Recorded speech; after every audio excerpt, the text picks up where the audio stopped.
Well, our next guest has an incredible and truly inspiring story of courage and survival.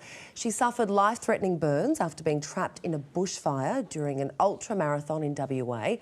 But it's what's happened since that makes Turia Pitt truly special. We'll meet her in just a moment, but first, here is her incredible story.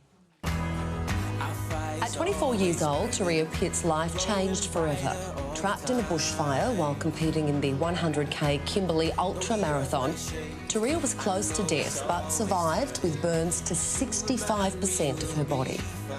After 864 days in hospital and more than 100 operations, Turia has learned to walk and run again, and her strength of spirit has inspired a nation. All right, let's welcome Turia Pitt to Studio 10.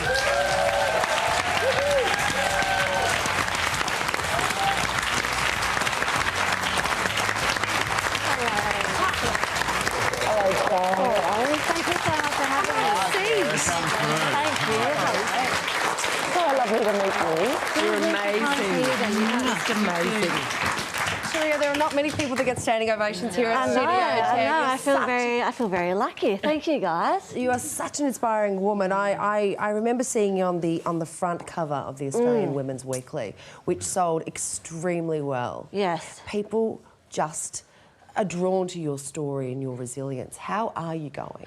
I'm doing really well. So my partner and I, we got back from French Polynesia about a month ago, and that was the holiday that we had planned for. So while I was in hospital, in my dark days, we said to each other, once this is all over, we'll buy a boat and we'll sail around Tahiti. And we've just done that. There we go. Oh. That's me there, getting my tan on. And there's your beautiful partner, Michael. Yeah, he's lovely. And you guys, you have such a connection, don't you? Well, we're best friends. That's the very essence of it. And Turia, tell us about, I mean, it's extraordinary. I'm constantly amazed by how adaptable human beings can be, that when unthinkable things happen, that they are able to turn their lives around to meet those challenges. Can you take us back to that awful moment and tell us how you managed to get through what for most of us would just be something unimaginable? Do you mean my days in hospital? Yeah. Yeah, I guess that was so tough because I had to deal with so many things. There was the physical pain, but then there was the emotional pain and knowing that my life would never be the same again.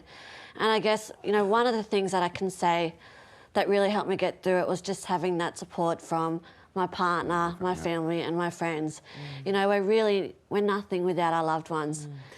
Where do you find that from, though, that incredible inner strength? I mean, you said you had... I think people rise. I think people rise to the challenge.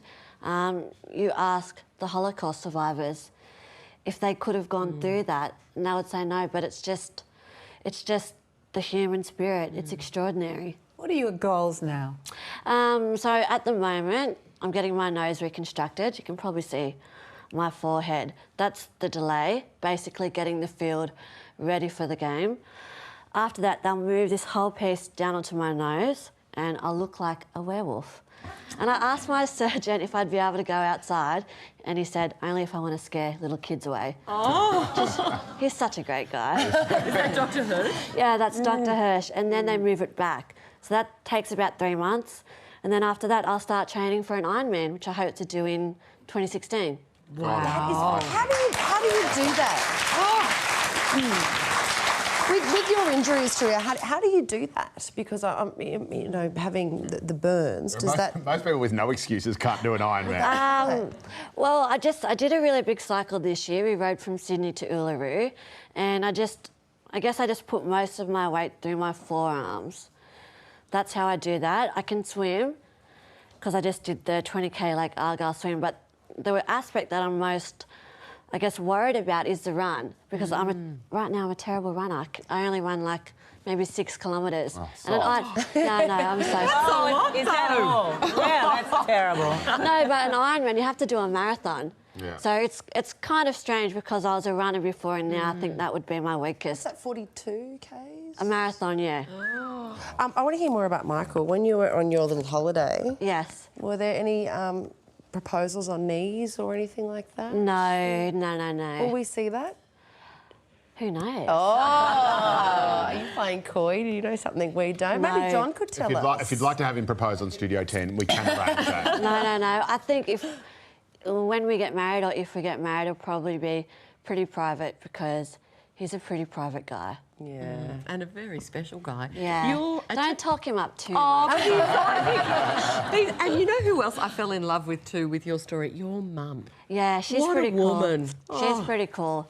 And you know, she's such a strong woman. She's from Tahiti. That's where she grew up, and that's where I was born as well. And I remember this one time in hospital. It was the very first time I learned to walk, and that was the most painful part of my recovery. But you know, they got me up to my feet, and I was crying and sobbing, and I looked over to my mum, and she had tears rolling down her face as well. And you know, that's when it hit, because I thought, if even my mum is crying, I must be so bloody terrible for her to be crying. But that was the only time I ever saw her cry. Gee. Yeah, so she's a very strong woman. Which you've inherited in spades. Well, I hope so. Was there one, I know you've talked about the support you had around you, which is extraordinary. Was there one thought when, in that moment maybe, where you thought, right, this is it, I have to go on? No. Or was it just a series of little... There was no definite turning point. One day I'd be like, yeah, I'm going to get through this. I'm going to go really hard at physio in the gym. And the next day I would crumble. I would say it's too hard and I can't actually do this. So it was, I guess, like a roller coaster. Yeah. I don't have a question. I think it's awe-inspiring, and I think that children should be your focus. Like, when you look at the future, because adults will go through their lives and they'll say, like, you know, this was the hardest thing I've ever done, and then they can have a conversation and understand that it's not. But children, I think you can have the greatest impact to literally show the future is what they can manifest and change, and I think you're amazing. You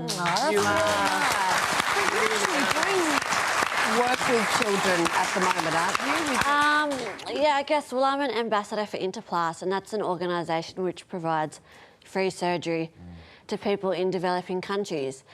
And so they work with a lot of kids. Yeah, it's a fantastic organisation. Oh, you're giving me goosebumps just talking to you. You're such a great, great woman. Turia Pitt, everyone. Thank you for joining us, Studio 10. She's off on the Inca Trail for her next charity as well. We're going to put that all up on our Facebook page.